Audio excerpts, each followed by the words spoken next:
आज मुझे बेहद खुशी है कि पूरी दिल्ली में 7 इस तरह के चार्जिंग स्टेशंस, इलेक्ट्रिक व्हीकल्स के चार्जिंग स्टेशंस शुरू किए जा रहे हैं।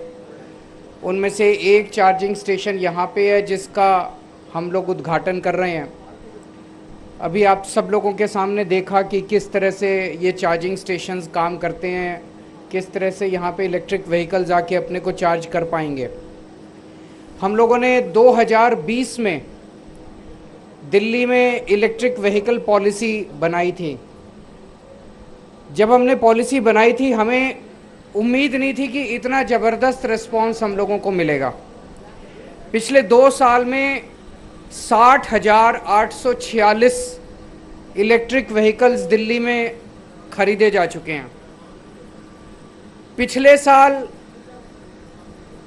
25,809 व्हीकल्स खरीदे गए थे।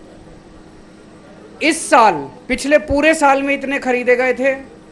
इस साल अभी 7 महीने हुए हैं और 7 महीनों में ही 29,848, यानी कि पिछले पूरे साल से 115% की वृद्धि है।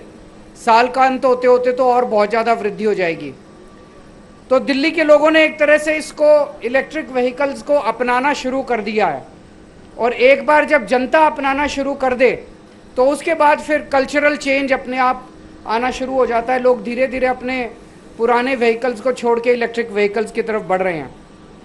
2022 में दिल्ली में जितने भी व्हीकल्स खरीदे गए उनमें 9.3% व्हीकल्स इलेक्ट्रिक व्हीकल्स थे और सबसे ज़्यादा 2 व्हीलर्स खरीदे जा रहे हैं।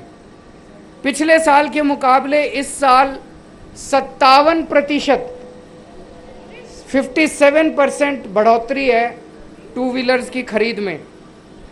आप लोग जानते हैं कि ऑलरेडी 150 इलेक्ट्रिक बसेस हम लोग खरीद चुके हैं और 2023 के अंत तक 2000 और बसेस, 2023 के अंत तक 2000 और इलेक्ट्रिक बसेस हमारी दिल्ली में आ जाएंगी। आज ये 7 डीटीसी के बस डिपोज के अंदर 7 चार्जिंग स्टेशन शुरू हो रहे हैं।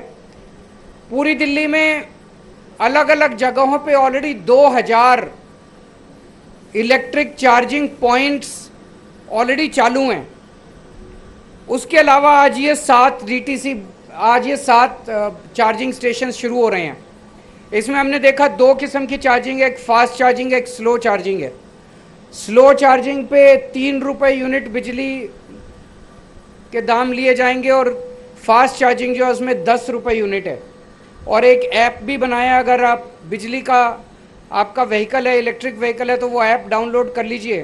पूरी दिल्ली में जहाँ भी आपके आसपास आपको अचानक चार्जिंग की ज़रूरत है, आपके आसपास जो भी चार्जिंग स्टेशन होगा उसके ऊपर आ जाएगा।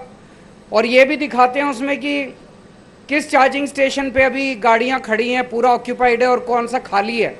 तो बहुत अच्छा ऐप है, बहुत जनता को इससे सुविधा हो रही है। मैं समझता हूँ कि ऑलरेडी पूरे देश के अंदर ये इस किस्म का जो अभी चार्जिंग स्टेशन आप देख रहे हो, पूरे देश में ये अपने आप का, अपनी तरह का पहला चार्जिंग स्टेशन है। इस तरह के चार्जिंग स्टेशन और कहीं नहीं है, इतनी सारी सुविधाओं से लैस और इतना मॉडर्न चार्जिंग स्टेशन।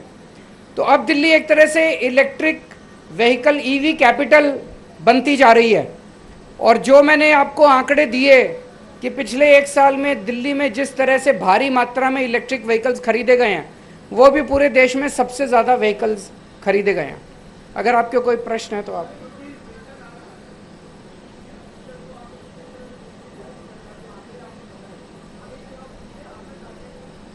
टारगेट यही, मतलब जो हमारे टारगेट थे वो तो सारे टारगेट सरपास हो चुके हैं। जितना हमने सोचा था उम्मीदों से कहीं ज़्यादा लोग खरीद रहे हैं। तो मैं समझता नहीं कि सर्दियों का कोई असर पड़ने वाला है, लोग तो खरीदेंगे।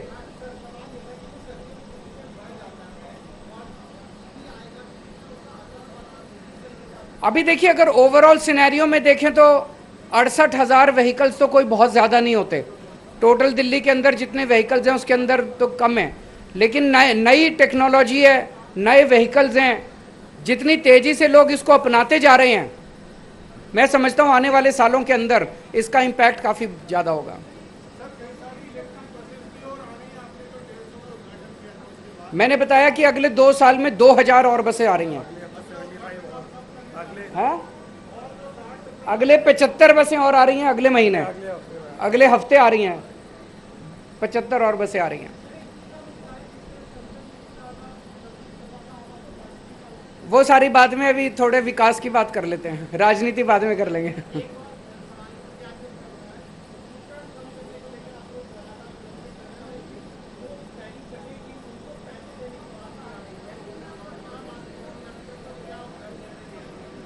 मेरी जानकारी के मुताबिक पंजाब सरकार ने एयर क्वालिटी कमीशन को एक प्रस्ताव भेजा है।